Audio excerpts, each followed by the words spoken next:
दोस्तों, क्या आप जानते हैं कि कैसे नई नई तकनीकें सेना की ताकत को और बढ़ा रही हैं?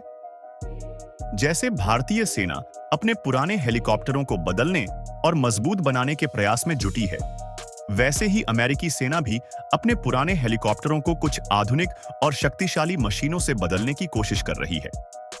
उनके पुराने OH-50 कायोवा वॉरियर ने लंबे समय तक अपनी सेवा दी, लेकिन वक्त के साथ सेना की जरूरतें बढ़ी और कायोवा वॉरियर इन जरूरतों को पूरा करने में सक्षम नहीं रहा। इसलिए अमेरिकी सेना ने फ्यूचर अटैक रिकॉनेसेंस एयरक्राफ्ट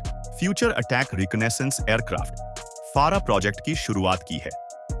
तो चलिए इस वीडियो में जानते हैं कि $3 अरब की लागत से तैयार हो रहे इस हेलीकॉप्टर प्रोजेक्ट में क्या खास है और कैसे यह हेलीकॉप्टर भविष्य में युद्ध के तरीके को पूरी तरह से बदलने वाला है।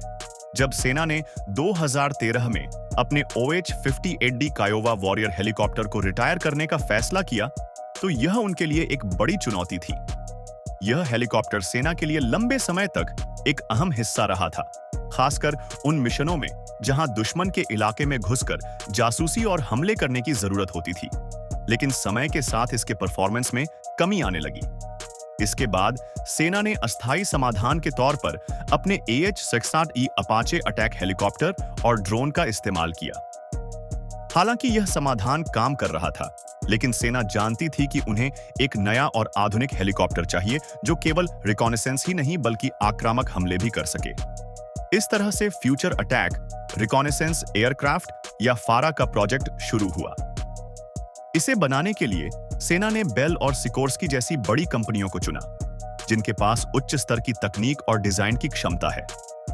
दोनों कंपनियां अपने अपने प्रोटोटाइप्स पर काम कर रही हैं, जिनमें अत्याधुनिक उपकरण और शक्तिशाली इंजन लगाए गए हैं। यह हेलीकॉप्टर पहले के सभी हेलीकॉप्टरों से तेज, अधिक स्मार्ट और अधिक शक्तिशाली होगा। इस हेलीकॉप्टर का दिल कहा जा सकता है इंप्रूव्ड टरबाइन इंजन प्रोग्राम, जिसे जनरल इलेक्ट्रिक ने 2019 में डिजाइन किया था। इस नए इंजन का नाम है T901, जो पुराने T700 इंजन का अपग्रेडेड वर्जन है। T901 लगभग 3000 शाफ्ट हॉर्स पावर की शक्ति प्रदान करेगा और 25% कम ईंधन की खपत करेगा। इसकी सर्विस लाइफ भी पिछले इंजन से 20% अधिक है। इस नए इंजन की मदद से हेलीकॉप्टर ऊंचाई और गर्मी जैसी चुनौतीपूर्ण स्थितियों में भी आसानी से उड़ान भर सकेगा।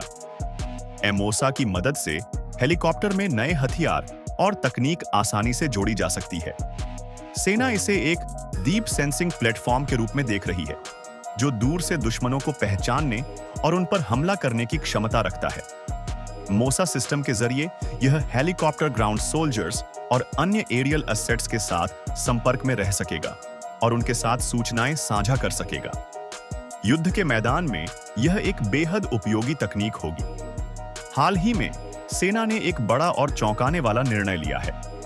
उन्होंने यह ऐलान किया कि फिलहाल वे फारा प्रोजेक्ट को रोक रहे हैं।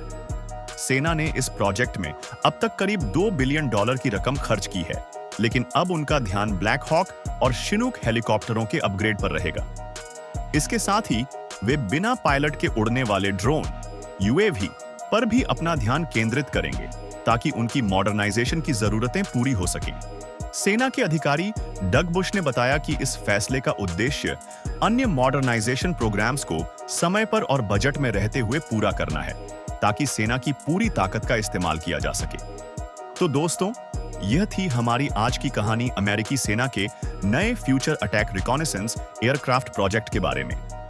भले ही यह प्रोजेक्ट फिलहाल रुका हुआ है, लेकिन अमेरिकी सेना अपनी आधुनिक युद्ध क्षमता को बढ़ाने के लिए नए रास्ते ढूंढ रही है।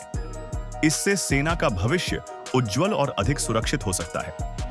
अगर आपको हमारी यह जानकारी पसंद आई हो, तो हमारे चैनल को सब्सक्राइब करना न भूलें। हमारे अगले वीडियो में हम आपको और भी रोमांचक जानकारियों से रूबरू कराएंगे। धन्यवाद।